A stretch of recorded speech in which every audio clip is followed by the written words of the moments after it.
Three, two, one. Bruce Carr, how you doing, man? Welcome onto I'm, the podcast. oh, thank you very much. It's wonderful being here. Thank you so much for having me be a part of it. Oh, shit! Don't even worry about it, man. So, how you been? I've been doing very well. Well, as best as I can be. 2020, 2020 has done a lot to us. It's made it so that although I am still doing some things with my balloons, with making balloons with TikTok and doing some occasional things with deliveries and some events, for the most part, me being full time as a balloon artist is on hold at the moment. And it's one of the reasons why, in all honesty, I'm trying to see if I can find some other kinds of jobs that I'd be able to do with my balloon art, because I know for a fact once everything gets back to the way it was, or at least they have a vaccine, I'll be able to fully get back into doing everything, and I'll be able to, do the stuff that I love to do. But I've learned because of this that I need to diversify myself and make so that I have at least one other thing along with the balloons in order to make sure that I'm able to successfully have the family that I want to have. Oh, absolutely. Yeah. No, like I've really learned myself that diversification is it's where it's at. Like I'm looking into a lot of different avenues, especially with this podcast. I hope that not immediately, but sooner than later, I'll be able to get some kind of money coming in from it. Hmm. Well, I'm hoping that that'll be the case too, because I will say entertainment, just in general, is something I love to do, and it's what my degree is in, and I love making tons and tons and tons of people smile. Um, but with that being said, though, due to everything with the pandemic, all my cons are gone, and I miss the cons so much. Oh yeah, no, cons are hurting. Cons are hurting a lot. So I know. your name is Bruce Carr. Tell Yep. everybody what you do. Is in more in detail. We kind of got the balloon arts, but in detail a bit more, if you don't mind. Well, I am a master balloon artist. I am capable of making over 12,000 different balloons, and I've been making balloons for around 12 years. I make balloons, and I've done balloons in 16 different states, and also even in Japan. And my balloons have been featured on Cartoon Network, MTV, Kotaku, and let's see, Fox News, and on a few other places as well. And I even have a couple balloons of mine that have gone viral, and even a balloon that's a meme. Okay, And so I we're do going to lots of double down on Fox News and the balloon that's a meme. Tell us about the meme balloon. ah. Um, are any of you guys fans of Metal Gear Solid? I don't know, but I'm about to check Google real quick. Yes, look up Balloon Solid Snake. I think you're gonna like this one. Yep. If you look at Balloon Solid Snake, yep, yep, That's oh my god, the memes are everywhere. Oh my god, yep. it's so good. And the thing with This is the that one greatest is, thing. There's yep, one saluting. yep. And they have him crying. They have him as entire gifts and all sorts of things. And the reason why that This is was the made was greatest thing because it ever. was my first time ever sculpting a face out of balloons. And well, I've gotten a lot better since then. But with that being said, though, that thing of infamy has stayed with me, and it's even been made into. There's a spray paint that you can have of it in Team Fortress 2, so you can spray paint Balloon Solid Snake on things, which is hilarious and Oh amazing. my god, there's one with you face swapped, and there's another where it's zoomed in on the face and it says "kill me." Yep, there's that one. Let's see. This is so good. Holy shit. Oh yeah. Oh, this is so good. I didn't know this. This is the greatest day of my life. Oh, thank you. Oh, The worst thing about it though is Jesus. This that is I wasn't very good at the time at putting stuff with social media at the time. So despite my name being on all the stuff, um, barely anybody put any links to my actual Facebook. So as a result, barely yeah, anybody knows it's me, which stinks. yeah, it happens. That happens. Mhm. That I guarantee Oh, to redo it on TikTok, like just TikTok. oh, that's not a bad idea. Maybe make a maybe Put it in make the like a before and show the picture, and then after and make like a more deep a new version of him. yes, exactly. And then I mean, if you're, Well, I figure your TikTok following is big enough, so yeah, that should definitely cause some traction. In all honesty, my Facebook following is a pretty good amount. I've got I mean it's about 2,600 with Facebook. TikTok, I've only just started it, and I've actually really started trying to do it. And right now, it's just right about to make 100. Woo. Oh, yeah, there you go. But hell, maybe that's because if Gen Z and millennials, like millennials know anything, it's memes, remembering the memes, and then sharing the hype once those memes hit. So all you need is like two or three people of like significant status to be like, oh my God, that's the balloon solid snake guy, and then Oh, you're get right. that going. I I could mean, do that. if anything, because there's a guy, like I was just reading a BuzzFeed article where a dude that mixed paints at Saren Williams, like he has like 1.2 million people, and he got fired. So I mean, which is unfortunate. But Hmm. they said he was like stealing paint or something, which I mean, he said he was buying it. So, but you can easily like you can like make balloons in front of the camera and then put them online, and that'll definitely build a following. Yes, sir. Yeah, some of the ones that I've been doing recently, I've mostly been showing the things that have been made, and I think that maybe I need to show like a couple seconds of it being made as well, and maybe that might be able to help a bit too. Yeah. Like yeah, like I don't want to say friend, an acquaintance, Mhm. Princess Etch. She's an Etch a Sketch artist on YouTube, and Ooh, it's literally just her. Oh, it's wild. Like she makes like the wildest Etch a Sketches, and like she'll just do like an overhead camera, and she'll like speed up the process. So I mean, you could easily just like get a zoomed out camera, just your hands, just the balloons, make the balloons in front of them, and speed it up. 20-second, 30-second videos. I got a couple balloons of mine on my YouTube that actually are done with time lapse like that. Like a Yeah, lot of no, the. time lapse is definitely where it's at. Mhm. Yeah, I have a few that were made like that with my let's see, Trask is like that. Let's see, I've got a couple others that are that are time lapse too. I also have a lot of videos that my friend Evan had made when he came with me. He's with a company called Shaded Side Studios, and he's come with me with a lot of my events, and films me making a lot of the balloons, and those are many of the ones that are on YouTube. He was the guy that came with you to SonoCon, right? Mm-hmm. Oh wait, no, SonoCon. Yeah, That no, was my y'all were friend William. hilarious. Well, Ah, yes. yeah, William. He is insanely awesome. He's one of my absolute best friends, just like Evan is. Yep, he's a Well, master I mean, balloon artist. honestly, if y'all all balloon guys, y'all kind of have to Hmm. be friends. Oh yeah, it's I've met very few. I like basically balloon people. I get along with very very well. We're really really wonderful getting to work with, and they're usually really really nice as well, and crazy talented. Like Oh yeah. I've done some big builds with him and some different events. He's a lot of fun to work with. He he doesn't like to make a lot of the big stuff. What he concentrates on is he's an award-winning speed twister. I'm an award-winning detail twister. Okay. So he's So crazy. how does yeah. So how does one become a master balloon artist? Like, I mean, you can be a balloon artist. Like, is there like a certification, a competition? Is there a high council of balloon masters? There actually is, and I Holy will shit. say that mine is mostly from the knowledge that I've gotten.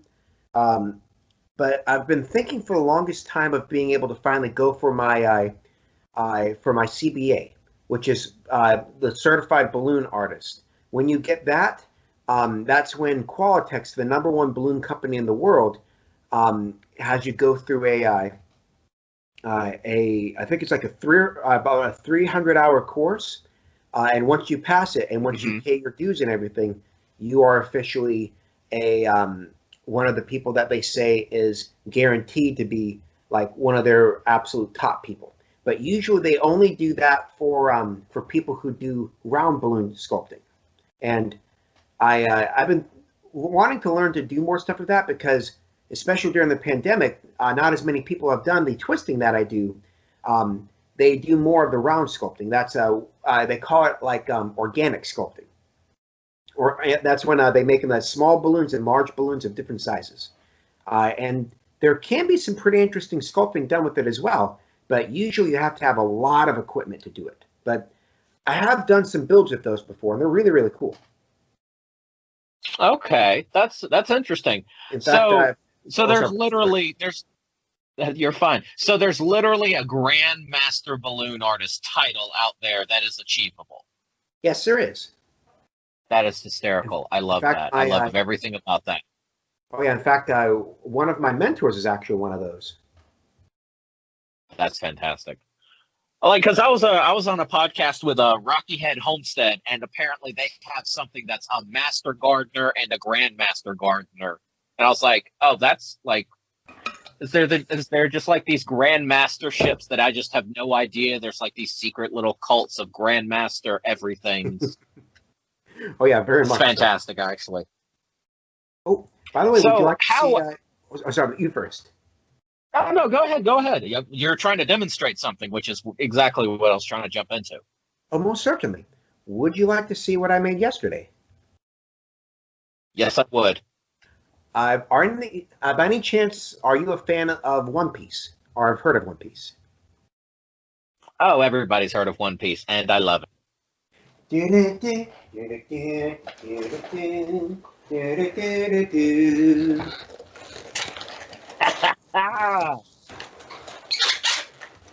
Sniper King! That is awesome. Captain Now, that's one of the Usopp! later. Oh, that is Usopp. Okay, I was about to say, I was like, is that a newer character? But yeah, no, that's definitely Usopp. Yep. So I made him yesterday. And he was about 2 hours. That's great. Even though some of my balloons can take between like an hour to about 55 hours. In fact, how long did Cat Bus take you? Because that one was wild. He was that one. Well, technically, yeah, he's about Cat Bus, 55 you can hours. walk inside of him.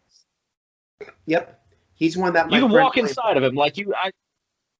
There's literally a picture of me staring out of one of his windows at full height, like I wasn't kneeling or anything. It was absolutely crazy. Oh, thank you. I loved getting to make him so much. I'm a huge Studio Ghibli fan, and in fact,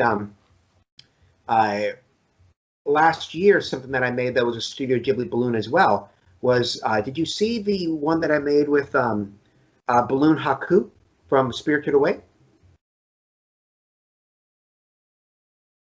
I cannot say that I have. The only thing I remember is Oogie Boogie, Cat Bus, and Snorlax.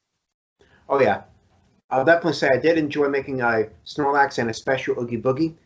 Oogie Boogie's actually gotten about 40,000 views on my YouTube so far, which is great. Well, it's Oogie Boogie. There's like a cult following to that movie. I'm part of that cult. I love that movie so much. It's one of my all-time favorite films. It is a really good film. I'm not necessarily the watch it every year. Like I have that thing with Independence Day on Independence Day. That was a family thing, but I don't know. Maybe it's probably just because it wasn't really instilled in me at that young of an age, so it never really hooked me like everybody else. Oh, exact opposite with me. I love that movie so much, and it's one of the few movies that I can quote it word for word and sing every single song.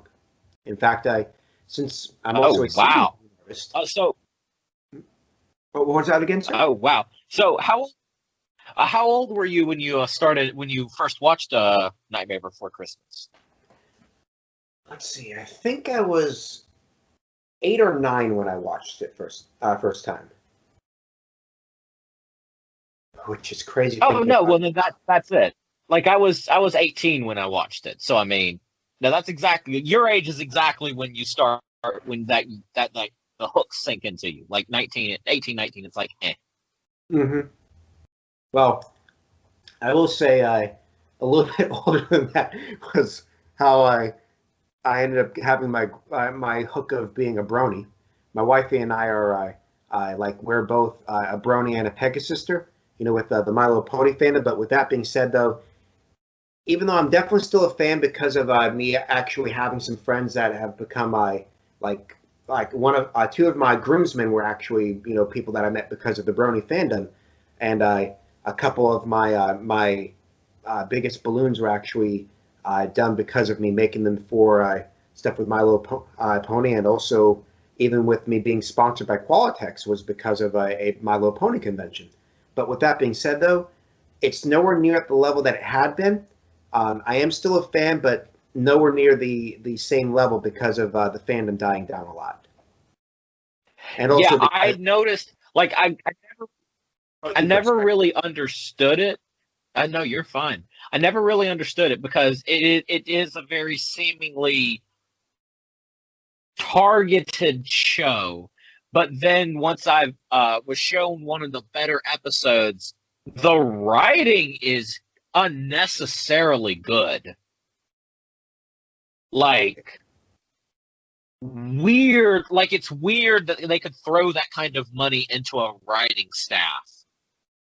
Like really does it's really like I don't want to say it was wasted because it produced such a quality product in terms of a television show, but to not insult it, it's wasted on a child show. That's something you expect to see like that dude like is supposed to be like writing like the next great animated TV series or something. Like No, it's almost as good as the writing as Steven Universe. It's the fans of Steven Universe thought they were getting. Which I well, mean, actually, Steven Universe was. Yeah, go ahead. with that being said, though, um, many people who are fans of Steven Universe are also people who were fans of My Little Pony because of that exact reason. Um, with them, what Lauren Faust wanted to do was she had done work with Powerpuff Girls, and her husband had also worked on Samurai Jack.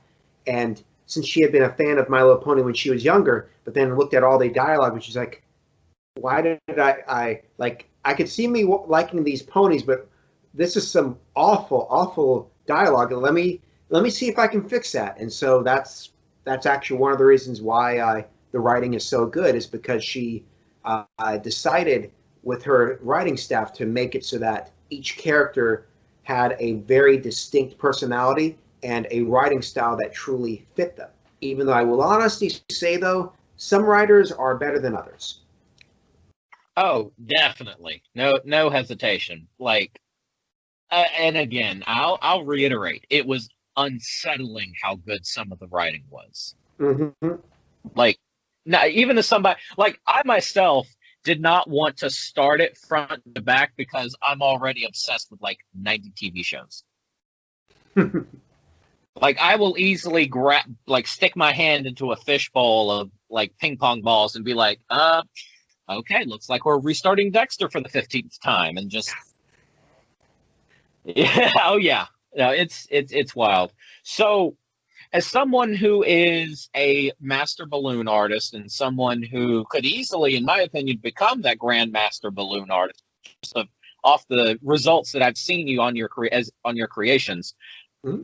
how does someone get into that? Because certainly someone at your age, it would have to be like you'd have to go to balloon, you'd have to know somebody, you'd have to go to conferences, you'd have to get a book. As to where now it's someone you literally just watch YouTube videos. How how did you yourself get started, and how is that different between someone who would want to get started today? Very good question. Um, it is true. Some of my stuff with my learning was from YouTube, but I also learned through many books, and I was very lucky in meeting a gentleman while I was in Savannah, Georgia, where I was from. who saw the stuff that I did and started showing me some other techniques that were not readily available at the time. Um, and I'll also say that it was something that went very well into my degree, which was theater, and also into the things that I was doing already, which was with acting, singing, and with puppetry. And so I was taught, um, especially when I headed to Florida, and I was going there mostly to do stuff with Disney. Um, when I met my one of my main balloon mentors, he's called Dizzy Doc. Him, and then also meeting another gentleman named Billy Damon, and also my friend William Green.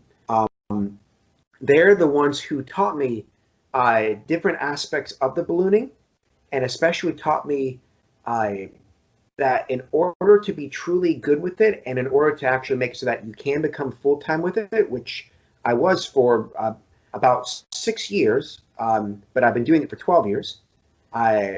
In order to do that, you have to make so that it truly becomes your own, and you combine it with other forms of entertainment. And so that's why a lot of the big balloons that you've seen, many of them are actual costumes, and that's why I perform with them, because that is what my part of my background was. I've been a professional puppeteer for 4.5 years, and that was with a company called Puppet People. And so that's one of the reasons why many of my big creations, I'm able to puppeteer them like this. Oh yeah, no, like Oogie Boogie. Make their mouths move. And along with that, I also try to imitate the character voice, but also learn about the character, so that way I can actually interact with people in character if necessary as well. Yeah, no, likely yes.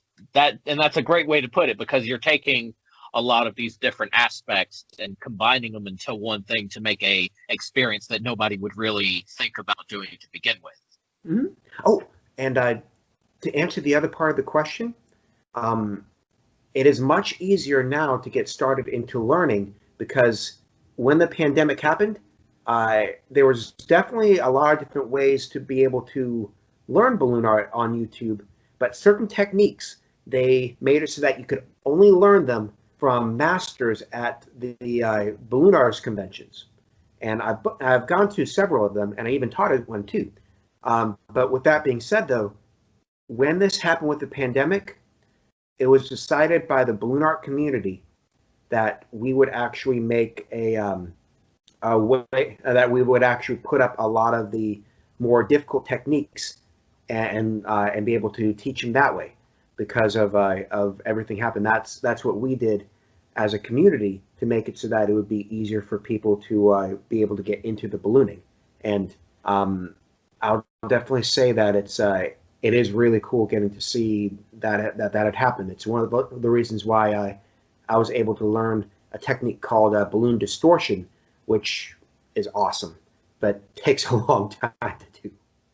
It's a very difficult process, but it's very cool though.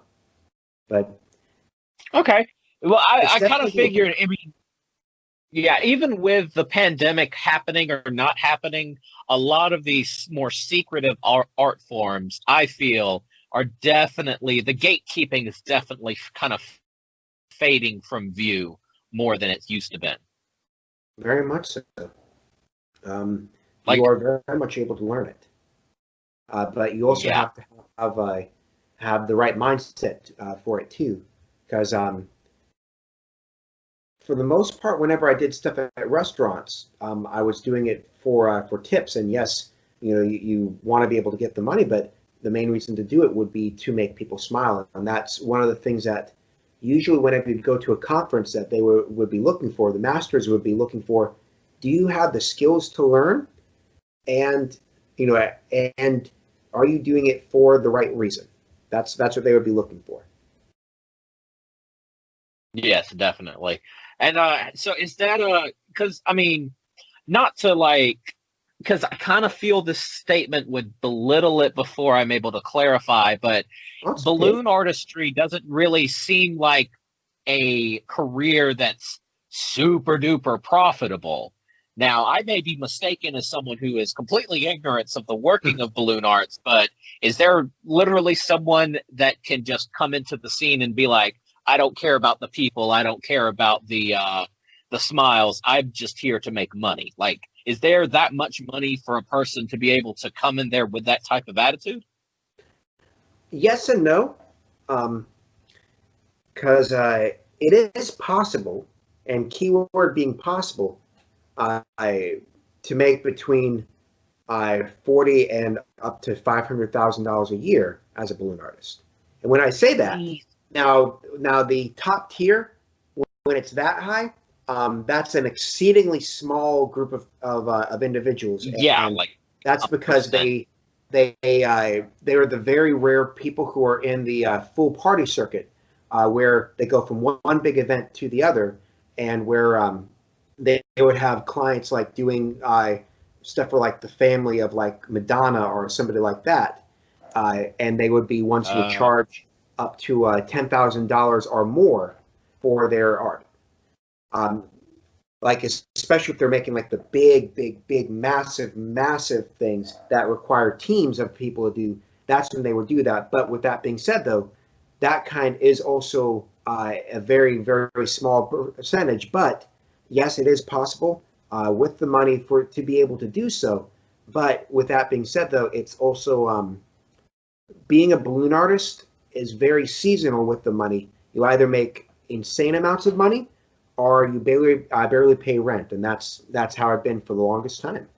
But with that being said, though, I love what I do, and still love it, even though I've learned now that I'm going to have to try to figure out other things to do along with it in order to make sure that I am able to diversify myself a little bit better too. But I still love balloon art, and I'm not going to give it up because I love making people smile. Oh yeah, like I remember back at SonoCon, you heard one of the waitresses talking about her kid, and then you just grabbed out a balloon, blew it up, and made him a little balloon thing and gave it to her. And I was like, that's super fucking thoughtful. I mean, I barely even heard it myself, but you were talking to someone. It's like you like heard her in the back of your head. It's just like, oh, here, let's do this. I mean, and that itself should prove beyond the doubt that you're in it for the smiles and the art instead of just the money. Mm-hmm. Very much so, and I absolutely love that. I also I have Asperger's syndrome, high functioning autism, and I like to let people know that just because you have any kind of disorder, never let somebody say you can't do something. So that's another thing too.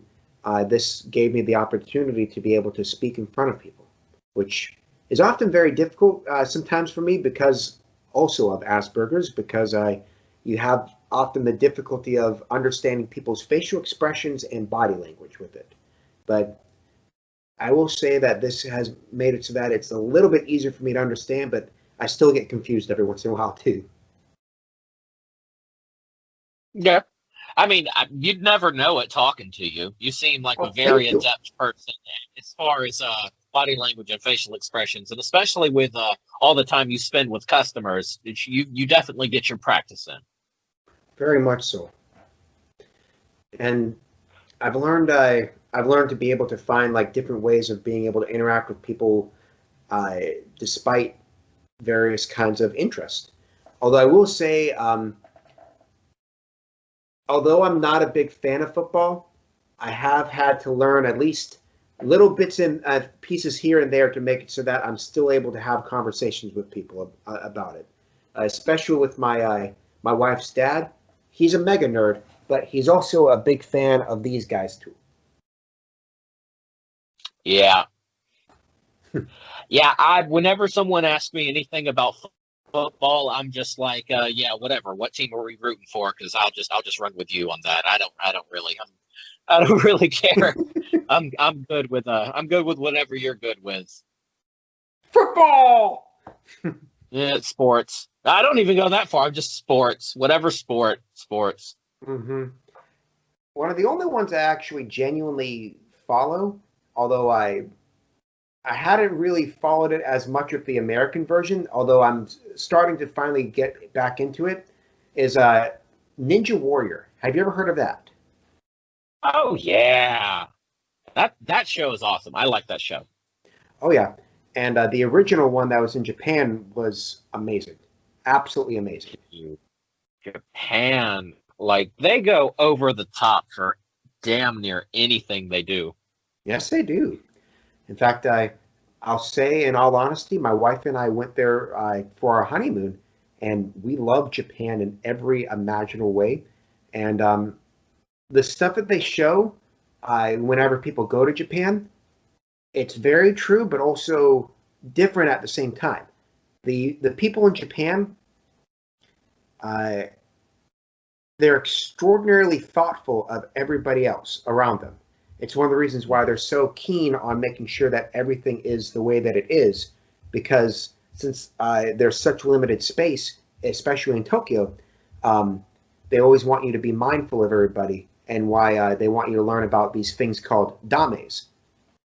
Please don't do this. With the majority of them, I you won't really get like arrested or anything if you do them wrong. And for most foreigners, they give us a pass because we don't really know about them. But you may get the stare of disapproval if you do them incorrectly. But with that being said, though, a lot of times if they see that you're genuinely trying to do the dames, because 98% of foreigners don't try to learn about Japanese culture or even try to learn any words in Japanese. If they see you're even trying to do it, a lot of them will come up to you and thank you for it, because of so few people who do that. And one of the easiest dames is whenever you go into a house or into a certain department store, they always want you to take off your shoes. That way they keep everything clean. There's that and another one is whenever you're on like a bus or a train, they want you to whisper. They don't like it when you talk really loud. And if you have to do a phone call, they have a little space in between the cabins for you to be able to talk like that. Otherwise, they want you very quiet, because people sleep on the bus and on there because of how intense a lot of their work schedules are. But that's an example of a dame. And also, just in general, there's so many amazingly cool things in Japan that my lady and I were there for 2 weeks. And we honestly now wish we should have stayed in Tokyo the whole time, because even if you're there for 20 years, there's still things that you won't see, because there's so many things there, and it's 3 times the size of New York. And it's just packed full of so many amazing things in Tokyo. Yeah. Like a lot of their, like, I don't know, I think this might be Tokyo, but there's a club, to my understanding, that's a storied building where they have like a floor that's a dance floor, a floor that's a bar, there's an arcade at the bottom. It's something crazy like that. And I'm like, I don't even think there's anything like that in the US, where there's like a club with like floors. Mm-hmm. Like, it's wild to me. Like a lot of their stuff, they really are a very unique culture.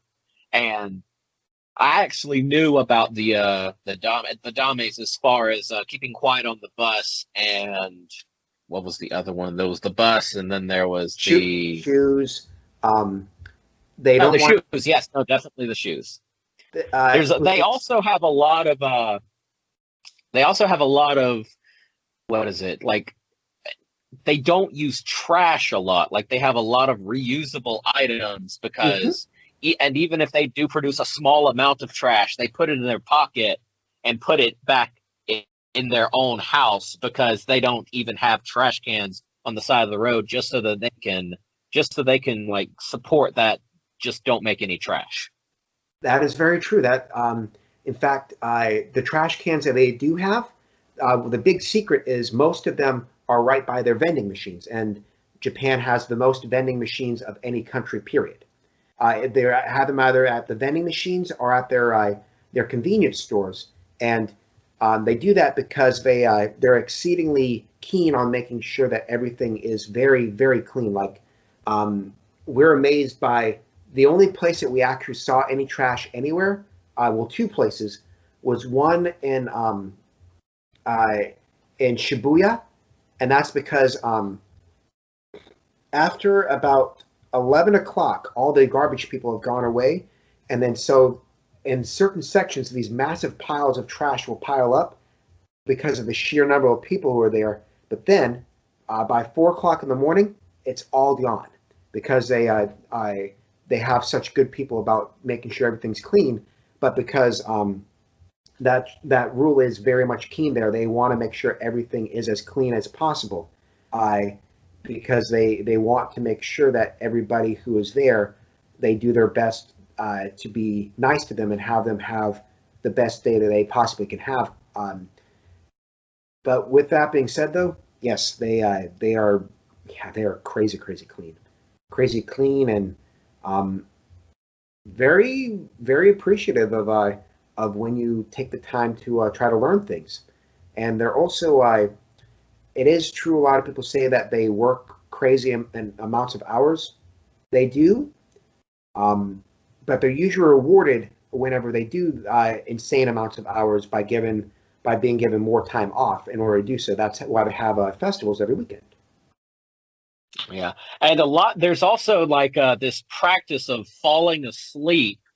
Like you can like fall asleep at work sometimes, like in some times of the day, either early morning or late afternoon, because it's recognized that if you do that, then you've either stayed up really late the night before in the office working or whatever, just like or you're going to take a nap before you work all night that night. Yep, that is indeed the case. They recognize that as you being you doing everything you can to work as hard as you can for the company, and you earning that sleep. But there's that, and they do have a lot of crazy hours that they work too. In fact, one of the things that surprised me the most was exactly what you were saying with the clubs before. A lot of the clubs, because many of them are located close to neighborhoods, they put many of the clubs underground, so that way the noise doesn't end up disrupting people. Yeah, it's wild. It really is. And because like full grown businessmen will get off work, change clothes, or at least like put their like jacket in their suitcase or something, and then go drink at 10 o'clock at night, go home, crash for 6 hours, wake up and go to work. Like every night. Like it's wild. Like they get like plastered till 10 o'clock for 5 hours. They just sit, eat, and drink with friends and coworkers, go home, sleep on the way home, wake up, go to sleep, 6 hours, wake up, go back to work. That is exactly how they do. Absolutely wild. Like almost kind of worth it, if you ask me. Almost kind of worth it. And I'll say this too, many of the small bars that they go to often have some of the best food imaginable. Like, oh my God, their food is unbelievable. Like it's really kind of unnecessary how good some of their food is. Like it's almost as good as it looks in anime. It genuinely is. In fact, a lot of anime do their best to make sure that the food looks as appetizing as possible, because much of the food they make there really is that good and exceedingly high quality. Even when you're at their convenience stores, the quality of food and many of the foods that are available that are healthy for you is a lot higher than the United States. Like I refuse to call them convenience stores, because you think of a convenience store, it's a hot dog that will probably attribute to whatever cancer you develop. Spinning on this little heat roller until it gets to the top. But in Japan, it's like food. It's like someone's mom made this food for however it ended up on the shelf. Like, of course it was made in a factory, but you couldn't tell the difference. Like they really put like effort into whatever convenience store food that you purchase through these 7-Elevens. Very much so. In fact, one of the reasons why the food is as high quality as it is because much of it is actually like many 7-Elevens are Lawson. They're often owned by farms, and thus they bring the food from there to make sure that all the food is as healthy as it can possibly be. Because certain ones have a certain thing they specialize in. Like some of them I specialize in their fried food. Some of them specialize in the more healthy foods. Some of them specialize in the fact that they may have an ATM, which that's another thing. Cash is king. Cash is king in Japan. Although I think that might be changing a little bit because of the stuff with pandemic. But I don't know. I don't really think they had that much of a pandemic because, I mean, you guys feel like you saw this on the airports. They're masked up. Yep. Pandemic or no pandemic. In an airport, they are masked up. Yep. Whenever somebody's sick, they would always make sure to have they're not covered with the right kind of facial covering. And I know that there's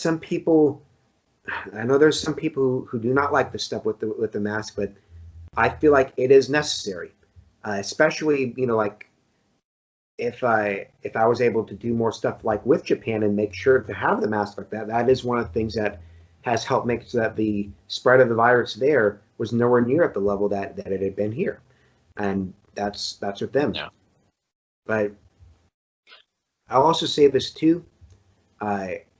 I did enjoy getting to make some balloons while being there too. I made like a cherry blossom, and I also made. Are you a fan of the anime Berserk? I have heard of it, but I have heard you get into it with a sense of disappointment, and you have to stick with it regardless of your disappointment. Yes. As far as the animation goes, the 3D animation's kind of rough, but at the same time, you're talking about Well, I will say the 3D animated one is, it's hard to watch. Not because it's bad, not because the story's bad, but because it is. Oh no, the story's great. I mean, it's the number one selling manga in Japanese history, to my understanding. Yep. I mean, there ain't nothing wrong with the story. The story is phenomenal, and it's but it's also like it is as dark as you can possibly get.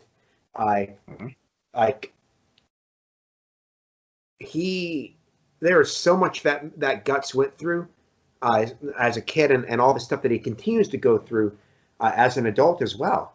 But with that being said, though, he if you're going to watch it, I would suggest getting to watch the original hand-drawn version. The one problem with that one, though, is despite it having some fantastic English dubs with it, and the story being really, really good, the part that it ends at will scar you so much. But they do continue there from there in the 3D version, in the newer version. But with that being said, though, the 3D version, there are some memes that are made of just the level of not so good animation that's in that series. It's like it's that premium YouTube poop. That's how really wonderful. That's how wonderfully terrible some of the animation is in that. But I did take the sword like that, the Dragon Slayer sword, which is a 400-pound sword from the anime, and I made that for one of the people who we were a guest at in their Airbnb, which their Airbnbs, they are so nice. Like, even though a lot of the places in Japan are very small, the level of cleanliness that they have there is amazing, combined with the fact that if you do want to spend one good night at a hotel, go to a ryokan. A ryokan, a Japanese onsen hotel. amazing experience. Absolutely amazing experience from start to finish. And on top of that, and onsen is a wonderful experience. Just be aware of the culture shock of having to be separated from guy and girl and being naked. You don't you in order to fully experience it, you have to not wear anything, and you have to be okay with Yeah. that. And also, Yeah. No. yeah, yeah. But I will say that it feels incredible to do it though. Um, but in order to keep the water that's there very clean, because it's water that comes from the earth and it's very very good for you with all the minerals and everything. They want you to actually take a shower before you get in there to make sure that you don't bring any impurities there because it's supposed to suck out all the impurities in your body, and you just like in the animes where they show them and all the where they show the hot springs. Yes, you do have the towels, but the towels are not for covering yourself. You have to wet them with cold water and put them on your head because if you don't and you're in there for more than 10 minutes, you will pass out. It is. Is it that hot? It is that hot, but it feels wonderful though. Oh, I can imagine. Mm-hmm. Like a lot of places, like a lot of Asian countries have these really dope like saunas and hot springs and like Oh yeah. public baths and everything like that. Yep, they genuinely do. And my lady and I would very much like to go back there. Also for Disney. Like the Disney in Japan, especially Disney Seas, there is no Disney park like it. The food there is phenomenal. The rides there are like nothing else you can possibly think of. In fact, my favorite ride there is called the Voyage of Sinbad. And the best way I can describe it is imagine it's a small world mixed with Pirates of the Caribbean, and it's absolutely amazing. And the song they made for it, while it was originally made in Japanese, and that's the way that it was meant to be made and listened to. Alan Menken, the guy who wrote the music for Aladdin and Beauty and the Beast and Hunchback of Notre Dame, he actually wrote it, and so it has just such a really cool sound to it. Would you want to hear a little bit of it? I don't think we'll be able to, just copyright reasons. I know the mouse will hit you kind of hard, but Oh, you okay. can definitely send me a link later. Oh, Yeah, so it'd be mouse better ain't to not, mouse it'd ain't be better very to not sing forgiving that. about. Then I will not do that. Oh yeah, Then no, I like copyright. the only benefit I would be able to draw from that is maybe BuzzFeed catches it and I get some exposure from the lawsuit. But at the same time, I I don't want to risk it. I don't want to risk it. Non-copyright mouse, yeah. They do not care. They will get you for any type of copyright infringement. Nope. We do not want that to Like happen. no joke. So no, I don't want that at all. Even for the exposure, I don't want it. So tell me about your work for Disney. So you work at Disney in Florida, correct? Yes. I will say that I've been third party with them for doing balloon events for the longest time, and I also worked for them in their theme parks for about 6.5 years. I absolutely loved getting to work for them, but the only reason why I had left was because I had the opportunity of becoming full time with the balloons, and I was making real good money with them because it is true they don't have the best pay, but they do have phenomenal benefits, and I loved being able to make people smile each and every single day, and I highly enjoyed working for the company, and it was amazing experience. I loved being a part of Disney in that way, but also being a third party entertainer for them with the balloons. There were so many events that I did with them, like different New Year's events, our ballroom events, and they were a lot of fun. So much fun. And they would go all out with being able to bring not only the characters, but sometimes setting up these really elaborate set pieces that just looked gorgeous, especially with the ones that they made for like Wally, because, got to represent. Right. But I would say, as far as that goes, I would do it again in a heartbeat. I love Disney, and I'm hoping that once everything gets back up with everything, I can do events for them again. They treat they treat a lot of the entertainers very, very well. Oh, I can imagine.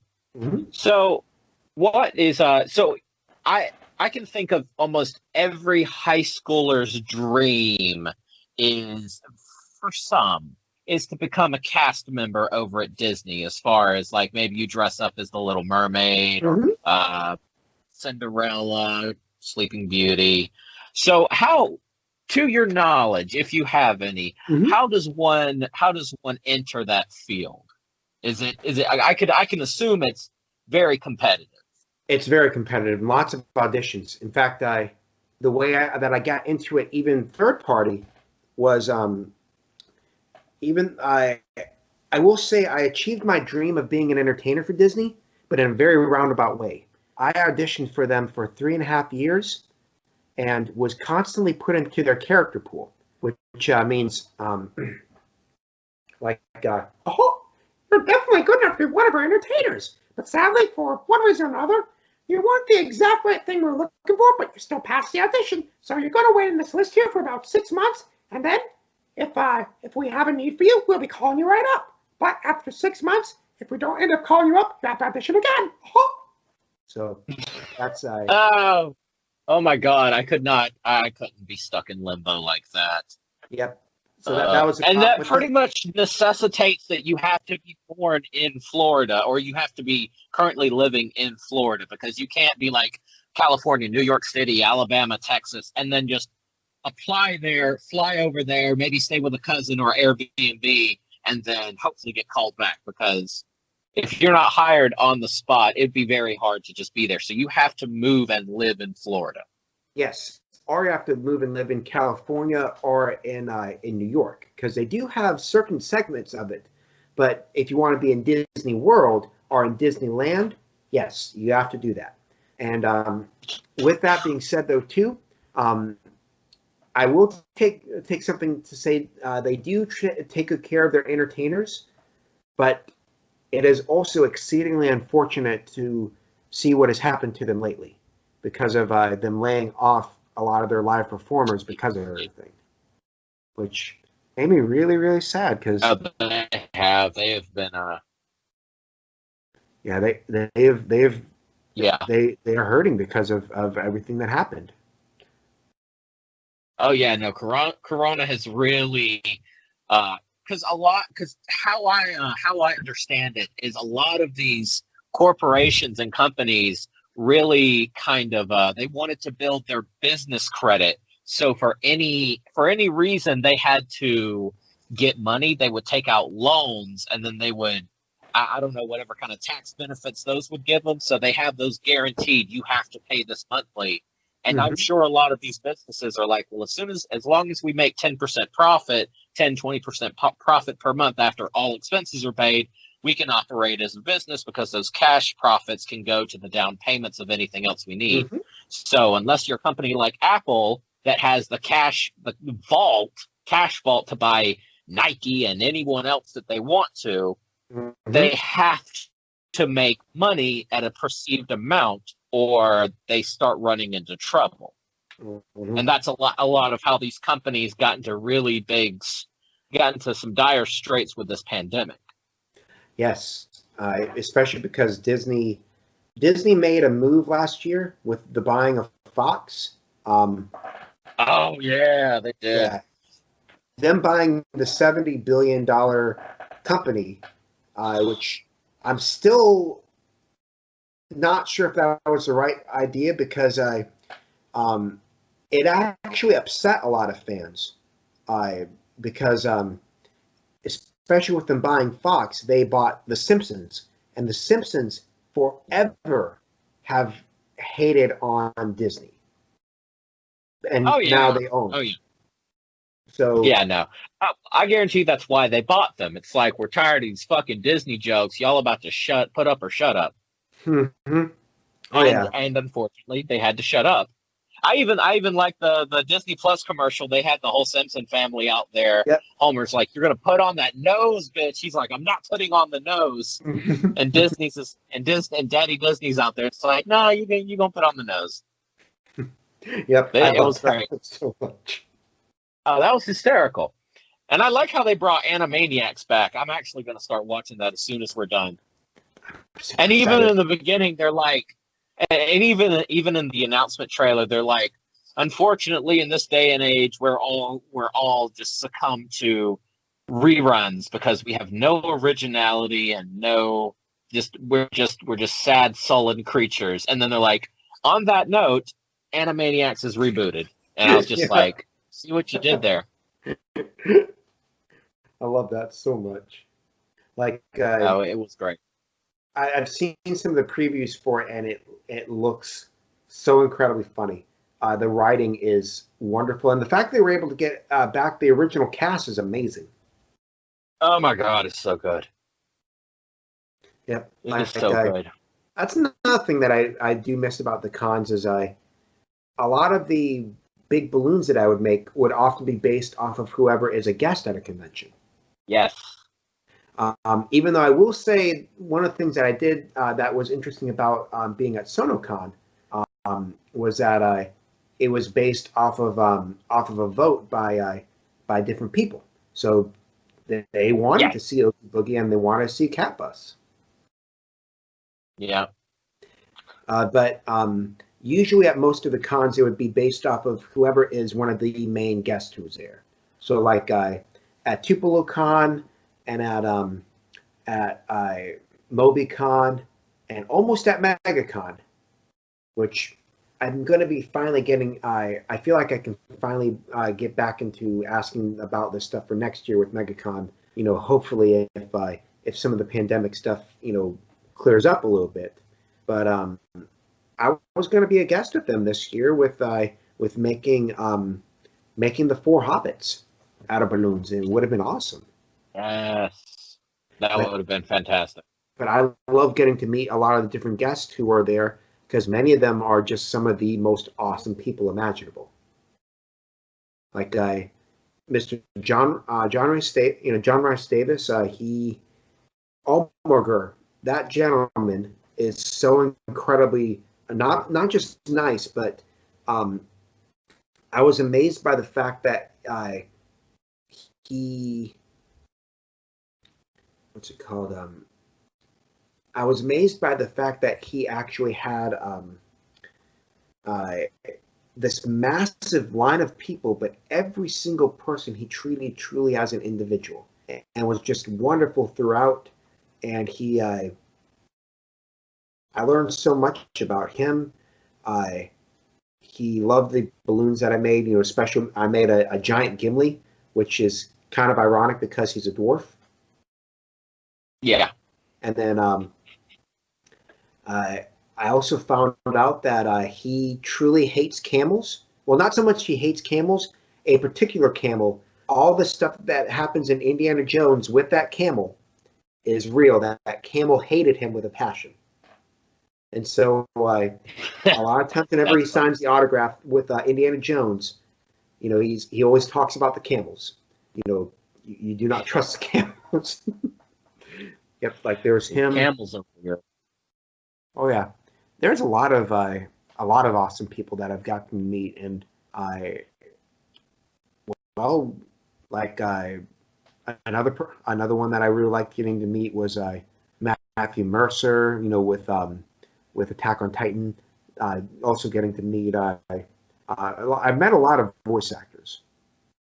Usually Uh, those were the kind of peoples. I wish I could get some voice actors on here. God, that would be great. Because I mean, it's not like they're doing cons, but at the same time, they're used to getting $3,000-$4,000 guaranteed guarantees for a weekend. So I like any voice actor, I'd be like, well, I'm used to getting paid for this. How much am I getting? Like, that's not how podcasts work, to my knowledge. Oh, I know. But I could definitely ask some friends of mine who are voice actors, but even then, I am not. They probably would have to have a certain kind of guarantee with the amount that they get, because many of them are under contract. yeah, that is a thing though, because I don't even think it's about that. Like, so do they take the full guarantee, or are they owed the companies, or not the company, but the company and I guess the show that they're the voice actor of? Do they owe them a part of the guarantee, or how does that work? Um, I do not fully Because know, I don't really. but I Yeah, it's will weird. say that depending on the people, it does depend on their contract too, because some people you're not allowed to do um, interviews with them unless they are being paid for it. Like that, there are some and that's due to a contract that they've signed that's like that. But it also depends on the individual too, and if they mostly do much of their own booking. Because if that's the case, then much of the time they'll actually, they'll be able to talk with you and be able to do all sorts of different things with you. But it just depends on the individual. Like I'll definitely say Jim Cummings.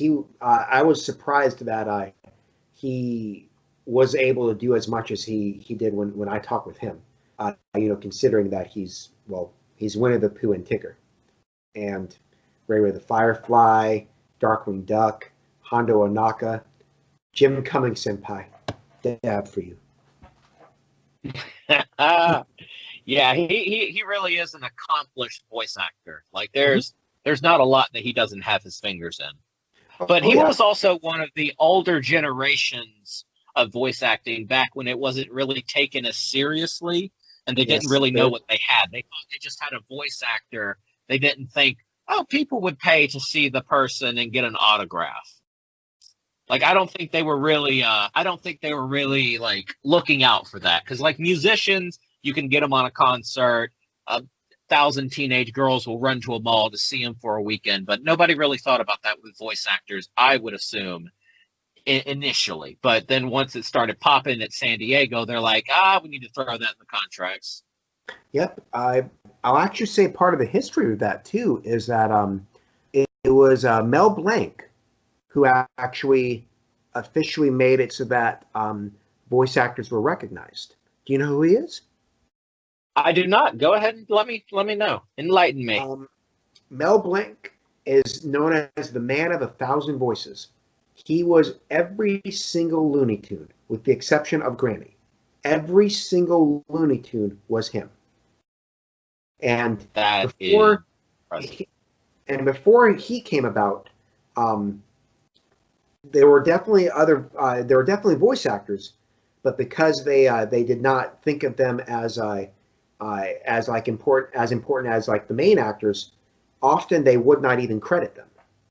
And it wasn't until he came along and showed, just how good not only how good he was, but how important the following of a voice actor could be, that they actually added in vocal characterizations done by, and then they put in his name. So he's the one who really changed it. And some of the older generation voice actors, especially if they were taught by Mel Blanc, the level of professionalism and quality of their performances is astronomical. But they'll even tell you this: when it comes to the voice acting, no matter how good you are at imitating a voice, usually the original person you will not 100% be like, because they have a certain spirit that is their own, that they add to things.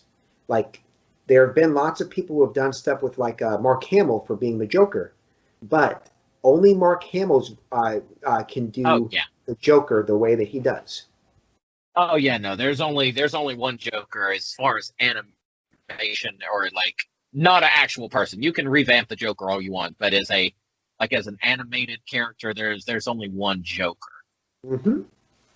Yep, and that's Mr. Mark Hamill. Yeah, I could only imagine. Like he really like because it's really hard for those kinds of characters. I remember listening to an interview Will Smith did when Mm-hmm. he started doing Prince of Bel Air, and they told him it's like, hey man, you're gonna want to pick your name because that's the name you're gonna be known as. And like even Carlton, like I don't even know Carlton's real name, but I see him, I'm like, hey, that's Carlton. Mm-hmm. I'm gonna call that guy Carlton because I know him as Carlton from Fresh Prince. But Mm-hmm. Will, he was just like, my name's Will Smith, and he was like instantly notifiable. And it's weird because Will Smith and Mark Hamill, for whatever reasons, they were not defined by their initial character. Like even with Carlton, I don't think you haven't really seen him until like Dancing with the Stars, and now he's a couple of State Farm commercials. But he wasn't really able to get out of that. No, you're not this character. You're Carlton. Carlton doesn't do this. Mm-hmm. So I'm really fascinated how Mark Hamill was able to, especially with how big Star Wars was, how he was able to like get into voice acting. Maybe that's because how good he was, but at the same time he wasn't really in any other movies.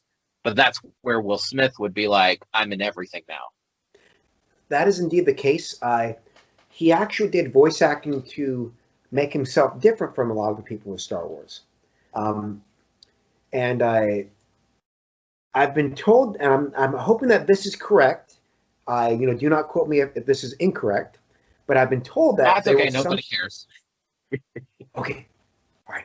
In that case, this is just between you and you guys. I was told that there's a potential that Mark Hamill had even done the voice of Yoda whenever Frank Oz was not able to do it. But I'm not sure if that's true. Oh, And then, wild.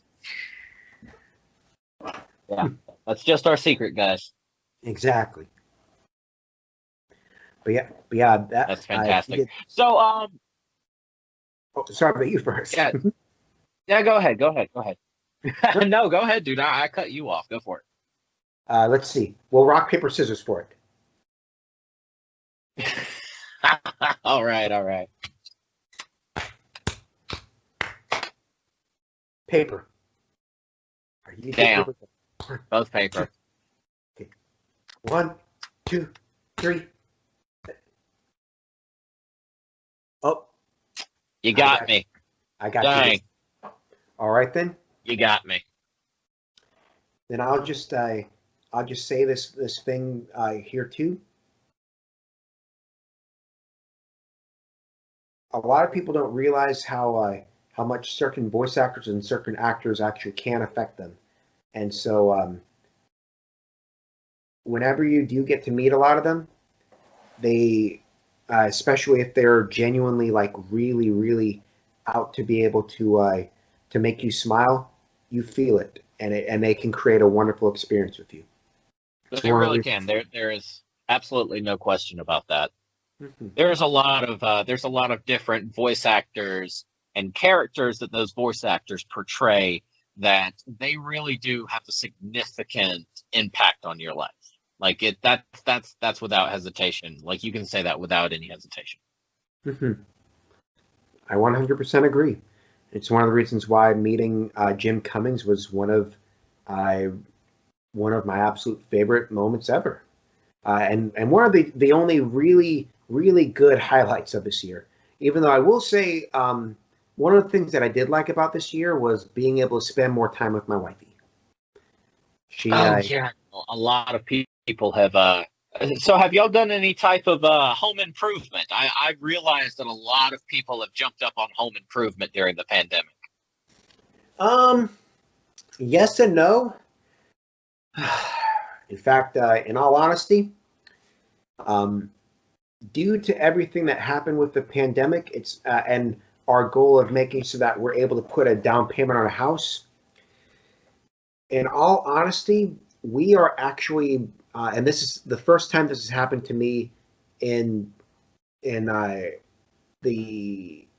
10 years since I've been in Florida. We have had to move back in with our parents temporarily, and we're having Dang. to do that because if we're able to genuinely save the money for 2 years without any rent, it'll make it so that we will have enough money for a down payment.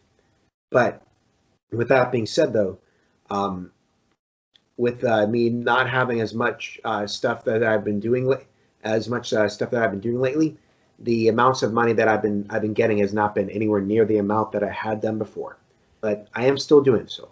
But that is the truth with that. But with that being said, though, we have done some little things like the rooms that we have, especially if me and my lady do end up having a little baby, which that is goal. We definitely want to have baby. We have enough room to be able to have baby for at least the first 2 years, and we have also made brought some of the things with us that are really, really awesome, nice things of coolness.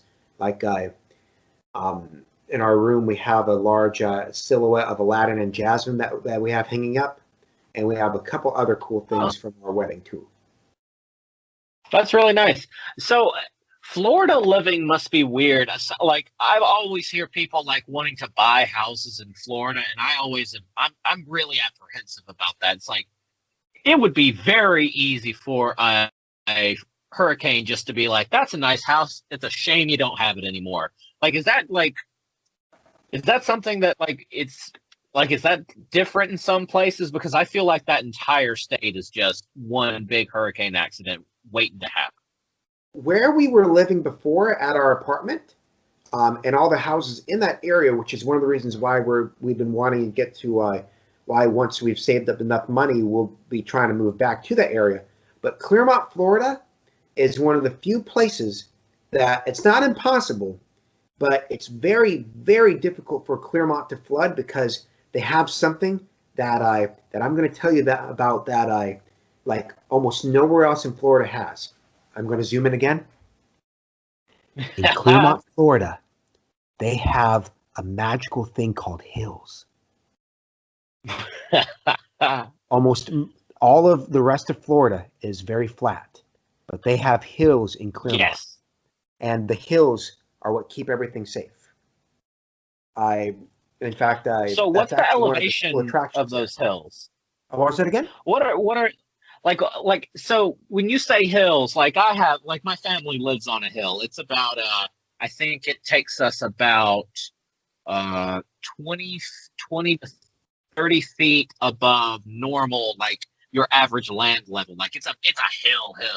So like are these like what kind of hills are you talking about? Is it just like really like explain the hills? Because to my knowledge, the average like ocean level, like the oh my god, I can't elevation. The elevation compared to OFIS level is like for the whole state of Florida is like 6 feet.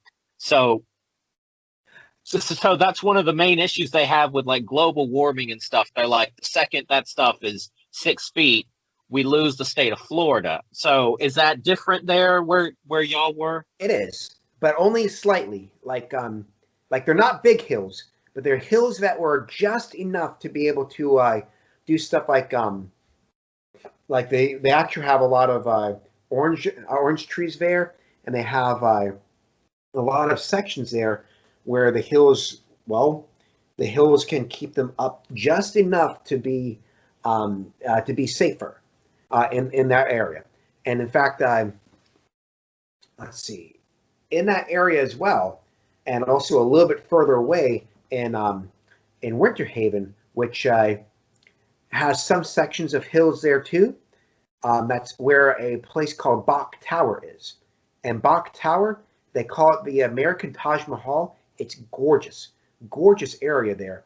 But it has some hills there, and that allows them to be able to plant things in that area that is very different than much of the rest of Florida. But yes, the slight elevation helps. It's maybe at the most like 20 feet, but it's just enough to be able to help prevent a lot of the flooding there. So it's not like Yeah. crazy. So what's this town called again? Oh, it's called Bok Tower. Yep, BOK. And when you look it up, it is gorgeous. Oh wow. Yeah, no. It let's see, elevation. Yeah, it says 295 feet. That's actually really impressive. Oh yeah, and that slight bit of elevation. Well, that's actually more than what I thought. So then, yeah, that bit of elevation there, That's that is what helps. Like that's our elevation. I think that's the elevation of Troy. Mm-hmm. Like, because even then, like me and JR, like we got I showed him the video of Neil deGrasse Tyson talking about how like 2050, 2075, like enough of the ice is gonna melt to go up 10 feet, and he was like, he'll like pull random ass knowledge out the hat. He's like, average of Florida is only 6 feet. I'm like, is that true? And we went through this entire like 2 hours of just looking up elevations.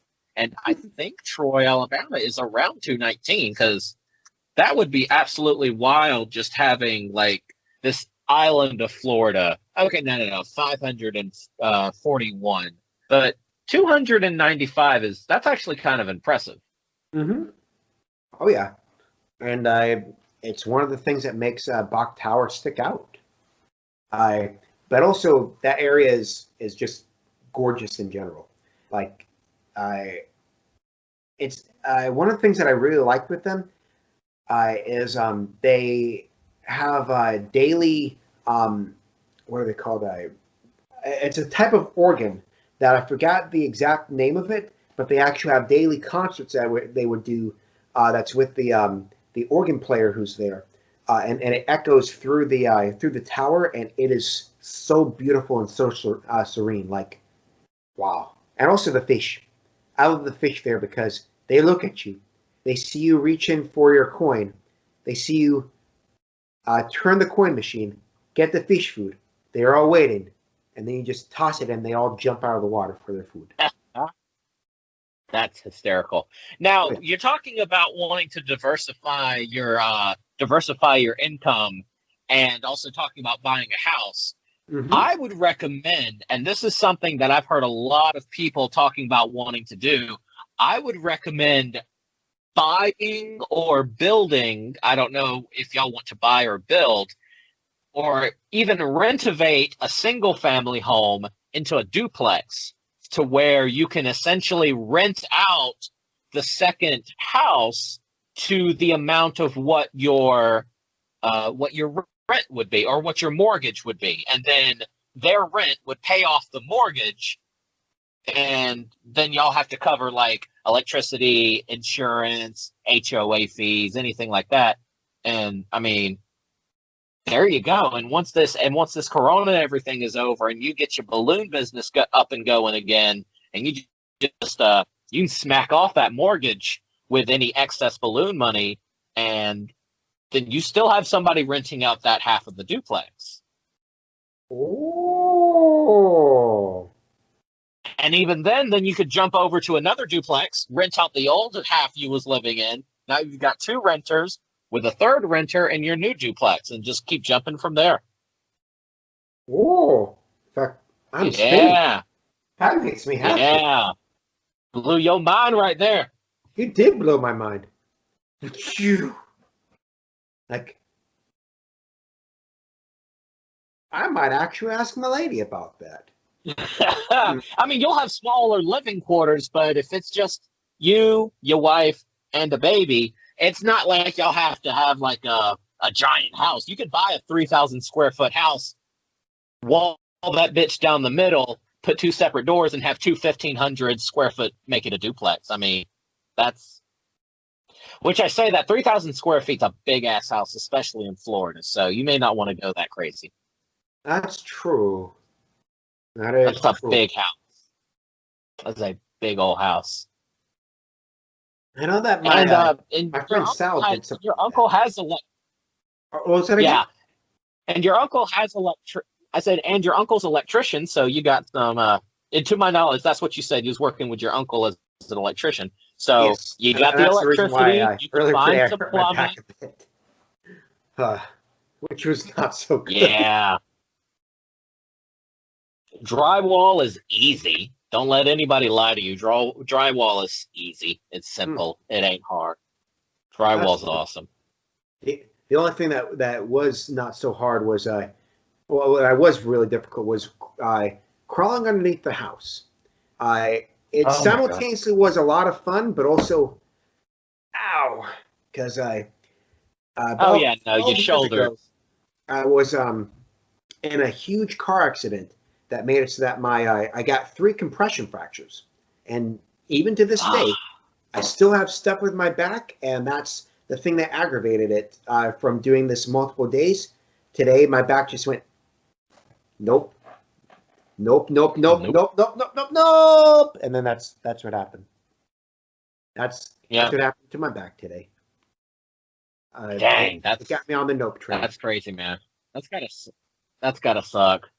Like, because I know out here, even with like, because I inherited this house that I'm in. I fortunately, very fortunately, don't really have to worry about where I live. I just have to worry about because, well, I mean, I have to renovate it. So I mean, that's $20,000, $30,000, but that's nowhere near the expense of a house. Mm-hmm. So even with and it came attached with, I think it's about 13 acres of land, 14 acres of land attached to the house. So something that I really want to start getting myself in is sufficiency on a level of maybe some solar panels, get some chickens with some eggs, get some meat chickens for like food, get some like there's some pecan trees out here, so we've got pecans, get some berry bushes so we can have fresh fruit. Like there's a lot of different ways to diversify your ability to get and save money. Like if I get 300, like I can get chickens delivered in the mail, baby chicks. You can have those delivered by mail. Oh, So if if you have 300 chickens, that's a chicken every day. So I mean that's not really that crazy. Like and a chicken's like I think a chick is like maybe 150, like $1, $2 a piece. So that's what, $600, and that's all the chicken you will eat for an entire. That you could literally eat a chicken every day for a year. You can buy a calf for $400, fatten him up, slaughter him, have a butcher cut him up for you, and there you go. Plant a garden, and now you've got your greens and berries, potatoes, fruit trees, whatever. I mean, I think, and that may not necessarily work for you in Florida, but you could have a tiny backyard and have like some plywood structures go up and have you a couple of plants scaling those walls and like some potted, and then just that's come not a out and bad like idea. clip you off a tomato. I would Oh say, as yeah, far no, as chickens go, I would need to have my own house in order to do it, but I would very much love chickens. But I'd want to have them for eggs because, for oh me, yeah, no, them like eggs. like Ooh, like chickens, especially have you ever heard of a silky chicken? I have not. Silky chicken is the most fluffy chicken imaginable. Look up silky. I look up silky chicken. This chicken, um, like I'm once you look them up, I'm going to tell you my dream names for these chickens. All right, hit me with it. Do you see the floofiness? Oh my god, that Yep, is so. they're chickens that are That is. basically looking like dogs because of how Oh my floofy god, they they are. have black bones. They have Yep, black. They have black bones. they do, but they are super floof. That is metal as fuck. I know, but I would name them Chewbuckbuck, Poultry Amidala, Chewbacca. and then and chicken. So I Chewbuckbuck, Poultry Amidala, and chicken. and I'd have them in the death coop. In the death coop. So there's a reason why why they're one of my dream pets. That is fantastic.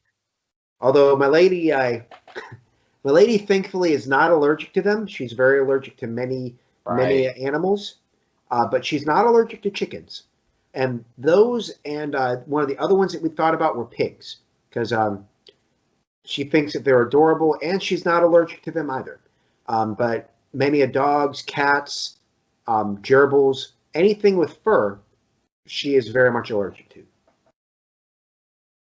Dang, that's unfortunate. It really is, because we love epically cute things. Like, the more adorable, the more we just go, aww. So, the cute. We love the cute. Black bones. That is metal as fuck. Yep. But they are no. You and me are wanting to build up a menagerie of animals for the wrong reasons. Yep. Very much so. But I mean, with that being said, that is actually one thing that I do like about chickens too, is that even without a rooster, they will lay eggs. That's a lot of stuff people don't really understand. Like, a lot of people's are like, eating eggs is murder. I'm like, not necessarily. It's only like that. Not necessarily what's happening there. It's only like that with my wife. She's from the Philippines, and she personally does not like this at all, and personally thinks that it's one of the most disgusting things imaginable. But one of the delicacies that they have there, because I've gotten to try a lot of Filipino food, and much of it is, oh my gosh, so good. So good. But it's called balut. Hey! I know what you're talking about. My wife's family loves balut. And it is fucking wild. Yep. And you're just like, wow, you are literally eating. Yep. And you're like, wow, that is hypocritical. You are literally eating an egg with a fully formed embryo inside of it. And you just fetus. Embryo. Yeah, it's wild. But most of the other stuff that is there, So for me, no, you're not killing them because they're unfertilized. But that's the one where I'm like, that's my objection. Where I'm like, but that on the other hand, I will not eat that for that exact reason, and also because it tastes awful to me. Oh no, so everybody poured. So there's some water that accumulates at the top that kind of envelops the flavoring of the balut. Now I've had people like pour that water off into a shot glass, and I tried that. I'm like, I can try that. I'll be fine with that. It's that I see that that's supposed to be a duck. Yeah, I know that's supposed to be a duck, and that's what I have an issue with. The same thing eating fish. I can eat a fillet of fish. I can't scoop off a piece of that is the rib portion of the fish. That is the tail portion of it. It's like if I identify what part of the animal that is, I have an issue eating that. Unless it's really delicious, like leg of lamb. Like if I can I'm good with that. But I'm gonna give you fish pounds for agreeing with you on that. Oh yeah. So check this. We were going to Boston to see her family this summer, which was really weird. We quarantined and everything. It's like blah blah blah. But we actually grabbed 20 balut eggs and I put them in a bag going through TSA. And when they X-rayed them and they showed me the picture because I didn't believe them, they actually was able to capture the balut embryos curled up in their eggs. They're like, sir, I don't believe we're allowed to transport live animals, even if they are in a container. And I had to explain and assure this lady that, in fact, they are not alive and they're not meant to be alive. And this is what they actually are. And this is what we plan on doing with them. And the horror. the shock that I put this lady had to take a mental health day, I'm sure.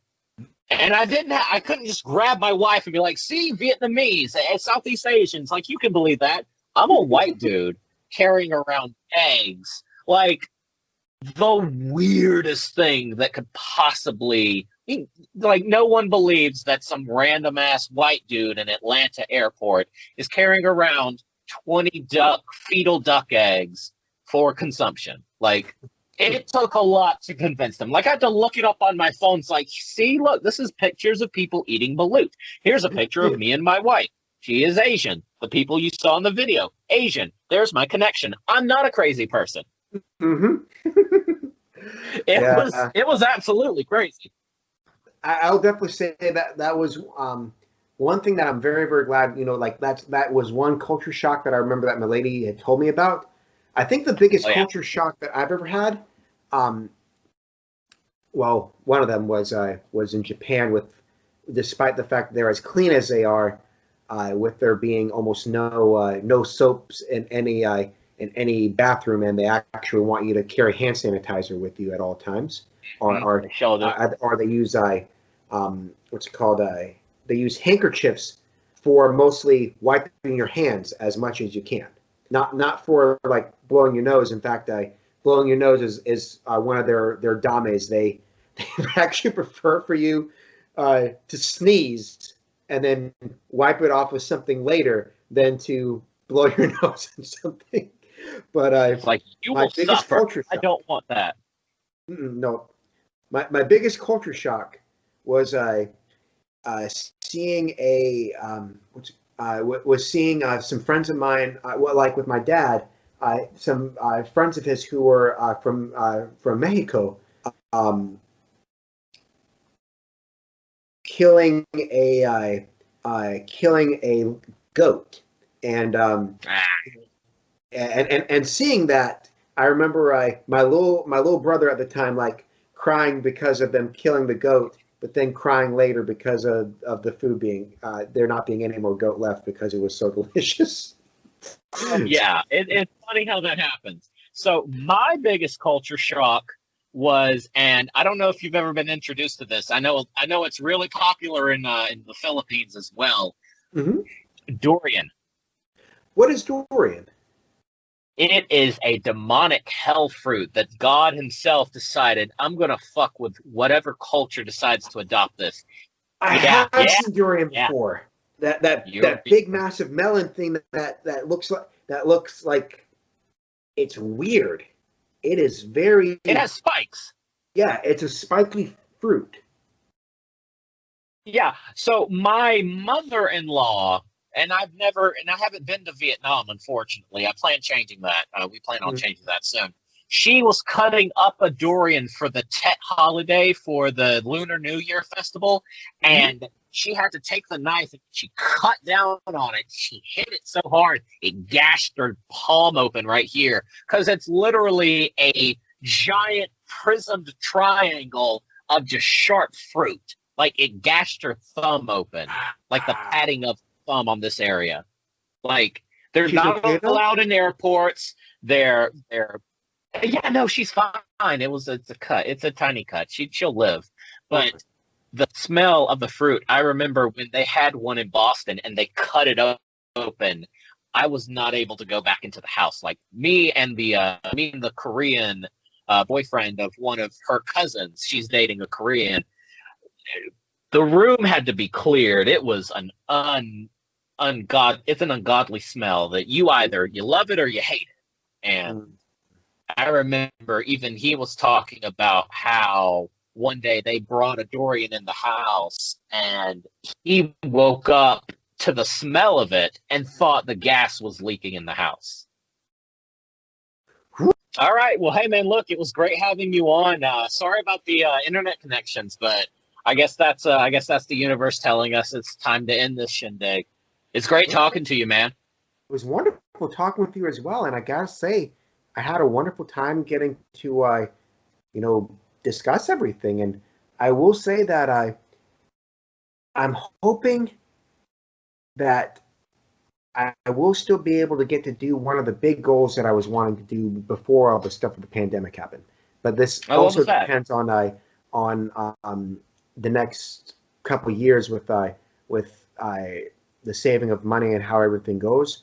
But I'm hoping that potentially I might be able to try to break a Guinness World Record for ballooning, and that would Oh, be wow.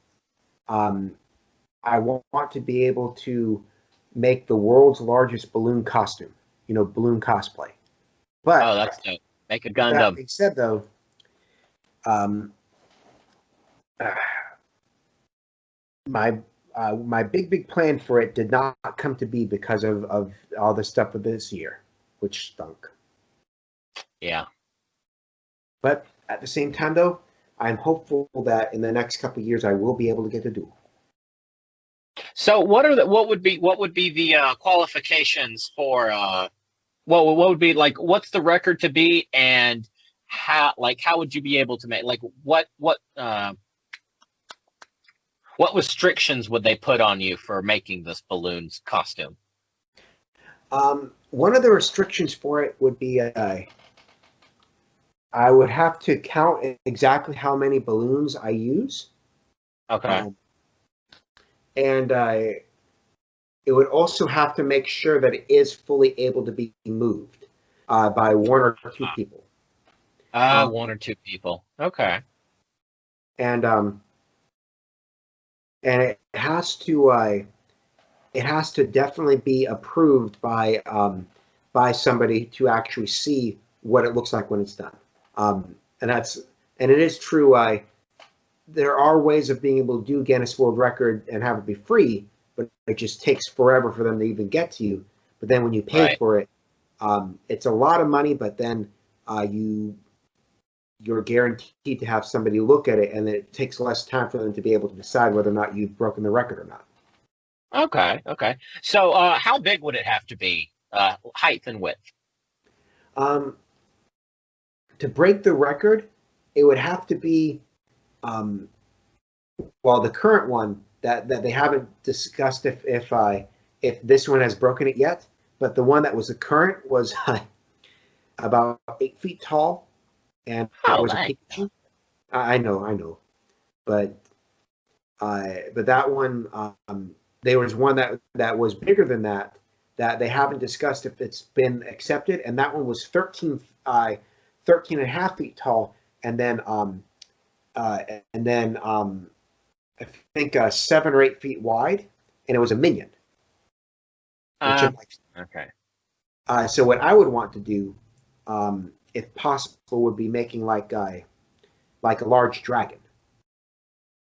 Like Okay. I would love to make King Ghidorah, from Oh, yep, you know, dope. the three giant heads and then big old wings. Because Dope. I love kaiju. I love kaiju so much. Kaiju are dope. Make a giant Gundam with a PVC skeleton that can pull a sword out of its sheath, and then you can like ascend the PVC ladder into the main area and like Oh, Marker, I am loving gate. that. Woo! Because Probably PVC is really like second you person get a with me. you get an inch thick PVC, like that stuff's not that heavy and it's very durable. So Mm-hmm. you could easily climb up a ladder and just be like, you'd have to go up its butt or something, or the location of it, because you couldn't like go in its leg or anything. You'd have to like climb up its butt. But I could see two people lifting up the legs and like moving it 10 feet and setting it down. I could actually see that working. And we probably would both need to be able to puppeteer it and position it just right. But I think it is Yeah. definitely doable. Yeah, no, that would be something. All Mm-hmm. right, man. Well, look, tell everybody where to find you at.